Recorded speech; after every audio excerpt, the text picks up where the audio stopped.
hama wari baze ko tuzogaruka gukora ryari? Shase nimvira ko muzogaruka vuba vraiment. Hello guys, ni sawa murabaze neza yambi. Asha darinda bakumbuye mushobora kwibaza. Mu giconzi coco nimwe mwari munkumbuye gusumba. Rero nta majambo menshi ndabicisha. Let's go.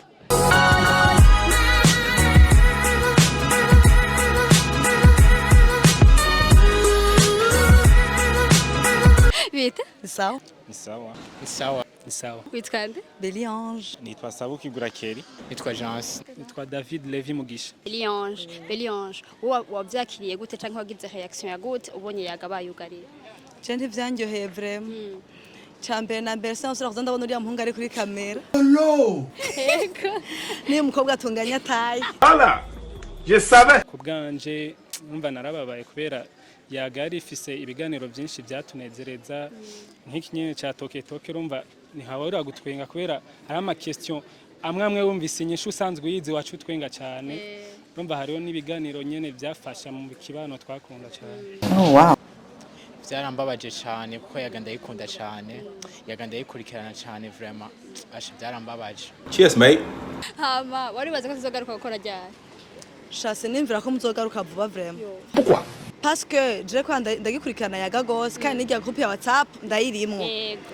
Donc vyaratevye parce que hari ibiganiro batanga ntari ngitanga batari bagitanga ntari nkibona.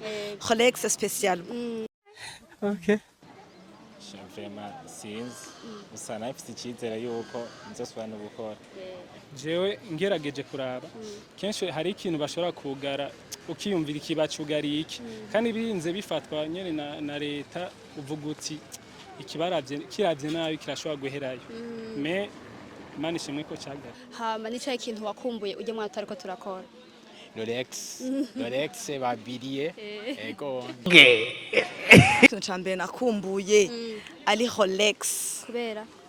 Kubera bigenda barabiryosha we. Cyane kubera biri. Oya. Harimwo abantu benshi kandi harimwo n'udukobwa twisa. Ugira utuganiro neza we nukurugira ibiganiro ahubwo urakomeye iri barabara. It's okay. Ni toke jenyo niyo ya mbere ego.